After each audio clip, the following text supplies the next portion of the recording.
Easter weekend was approaching, and my girlfriend of 1 year, Tiffany, invited me to her parents' house for a festive dinner. The catch: she lived 9 hours away and I was the only one with a car, so naturally, it was up to me to drive us there and back. This meant missing out on spending the holiday with my own family, including relatives from out of the country whom I hadn't seen in years. Despite this, I chose to meet Tiffany's family for the first time and spend Easter with them instead. Thankfully, the weekend went smoothly, and we returned home without any complications. The following day, Tiffany went to a birthday celebration for a friend I didn't know. I opted to stay home and spend time with a couple of my own friends instead. After they left, I stayed up and played video games, waiting for my girlfriend to come back home. While I was gaming, I got a text around midnight from a mutual friend of ours who said he wanted to meet up with me the next day to have a conversation. He wouldn't say what it was about and that he needed to tell me to my face. I was intrigued but didn't think too much about it. I was getting pretty tired, and it was well after midnight.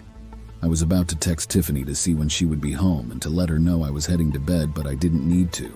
At the same time, I heard the Uber pull up, and moments later, stumbling footsteps and the sound of keys dropping on the ground. I sighed and got up to let my drunk girlfriend inside. I opened the door and saw she was completely wasted. She pushed past me and ran to the bathroom to throw her guts up, a common occurrence when she drank. I took care of her until she passed out on the bathroom floor, and I had to carry her to the bed. Our mutual friend showed up at my house the next morning, and we spoke in the living room while Tiffany was still passed out in the bedroom. He said he had been at the party the previous night and had seen Tiffany in all her drunken glory. He explained that she had hooked up with some random dude at the party and fucked him in one of the bedrooms. They didn't even close the door and everyone who walked past saw them. So basically, the whole town knows she cheated on me. He said he wanted to tell me before I found out a different way. Apparently, some people had filmed them getting it on through the bedroom doorway. I thanked him for telling me before he left and assured him I wouldn't rat him out. I was livid. Just one day after meeting Tiffany's entire family, she betrayed me. I immediately went to the bedroom and woke her drunk ass up to confront her about what our friend had told me. She didn't deny it. She cried and apologized and told me how sorry she was, but I think she was only sorry she got caught. I said I didn't want any more lies and that I wanted to know everything that happened. And man, did she tell me everything. In fact, she admitted to having slept with 2 other guys during our relationship. One of them happened to be my neighbor, and to add insult to injury, it was on my own birthday, at my party. Apparently, while I was drunk having a good time with my friends, Tiffany and my neighbor snuck over to his house to smoke weed and ended up banging on his couch, then came back to the party like nothing even happened.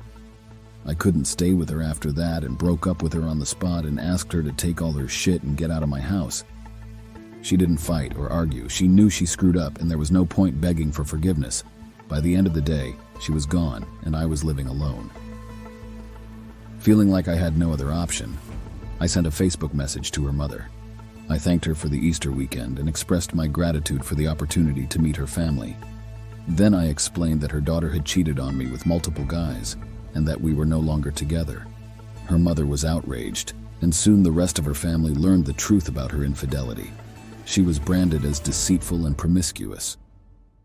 I received an angry call from my ex-girlfriend cussing me out. It seems she resented me for exposing her true nature to her loved ones and ruining the image she had carefully crafted for herself as a good, moral person among her family and friends. I found out later from our mutual friend that Tiffany had also contracted chlamydia from the guy she cheated on me with at the party. I consider myself lucky for breaking up with her when I did, as I could have easily been infected as well. Thank God for my friend coming to me when he did. He's a really good guy, and I'm definitely buying him a drink next time we go out.